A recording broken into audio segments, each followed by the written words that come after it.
Tapi tahukah Anda sahabat beriman, bahwa jauh sebelum Nabi Adam diciptakan, iblis adalah merupakan makhluk yang mulia di sisi Allah dan merupakan salah satu makhluk yang paling dihormati oleh malaikat.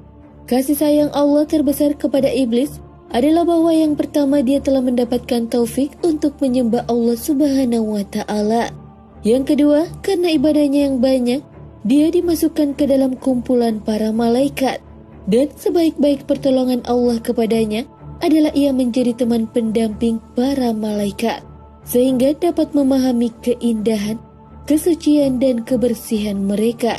Saking mulianya iblis pada masa itu, dalam sebuah kitab karangan Imam Al-Ghazali menyebutkan bahwa iblis itu sesungguhnya namanya disebut sebagai Al-Abid, ahli ibadah pada langit yang pertama. Lalu langit yang kedua disebut Az-Zahid, kemudian langit ketiga namanya disebut Al-Arif. Pada langit keempat namanya adalah Al-Wali. Pada langit kelima namanya disebut At-Taqi. Pada langit keenam namanya disebut Al-Khazin. Dan pada langit ketujuh namanya disebut Azazil.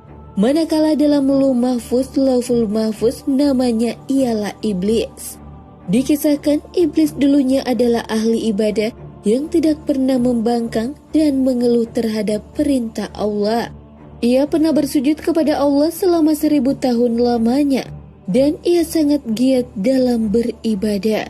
Bahkan iblis pernah menjadi Sayyidul Malaikat, penghulu atau pemimpin malaikat, dan Khozinul Jannah, bendahara surga. Namun lama-kelamaan iblis menjadi sombong dan angkuh. Ia menganggap bahwa dirinya adalah makhluk yang paling tinggi derajatnya di antara makhluk-makhluk Allah yang lain. Hingga pada suatu ketika Allah baru saja menciptakan Adam sebagai manusia.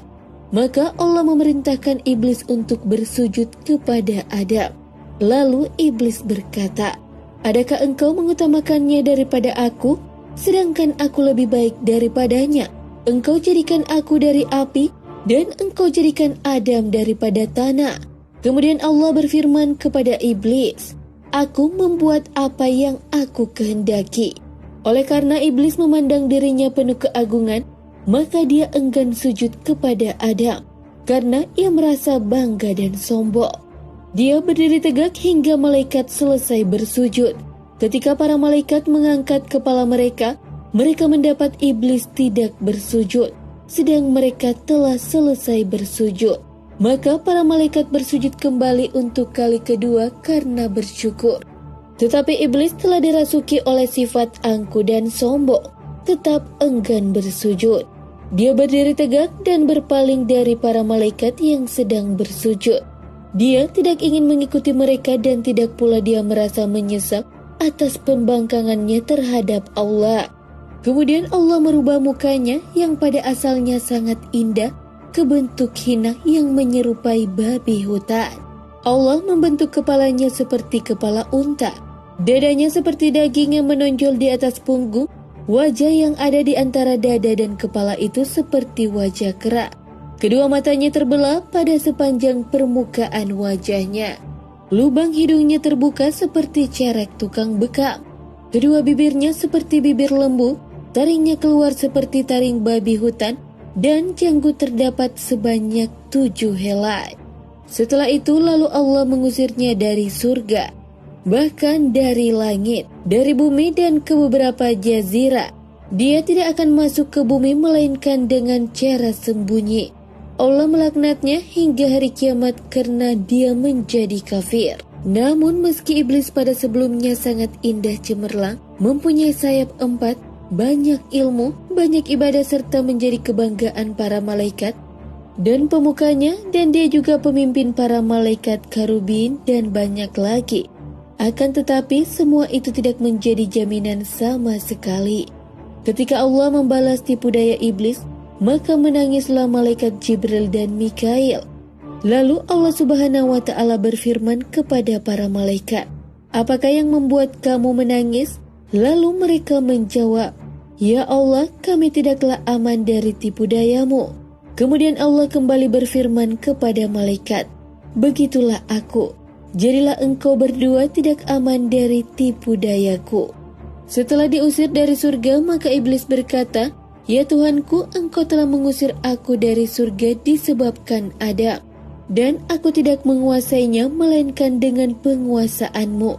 Lalu Allah berfirman pada iblis, Engkau dikuasakan atas dia, yakni atas anak cucunya, sebab para nabi adalah maksum.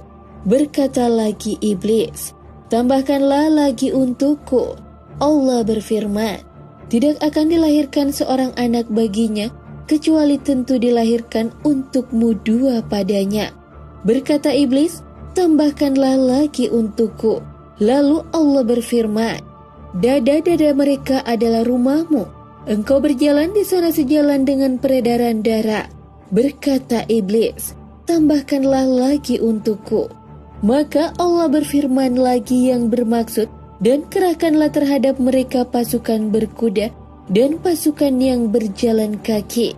Artinya, mintalah tolong menghadapi mereka dengan pembantu-pembantumu, baik yang naik kuda maupun yang berjalan kaki.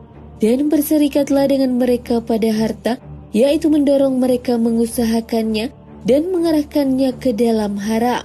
Dan pada anak-anak, yaitu dengan menganjurkan mereka dalam membuat perantara mendapat anak dengan cara yang dilarang, seperti melakukan senggama dalam masa haid, berbuat perkara-perkara syirik mengenai anak-anak itu dengan memberi nama mereka Abdul Uzza, menyesatkan mereka dengan cara mendorong ke arah agama yang batil, mata pencaharian yang tercela dan perbuatan-perbuatan yang jahat, dan berjanjilah mereka.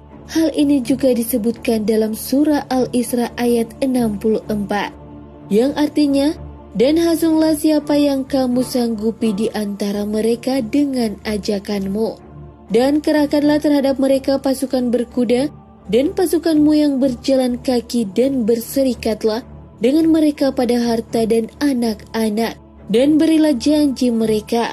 Dan tidak ada yang dijanjikan oleh syaitan kepada mereka melainkan tipuan belaka. Quran Surah Al-Isra ayat 64. Wallahu a'lam bissawab.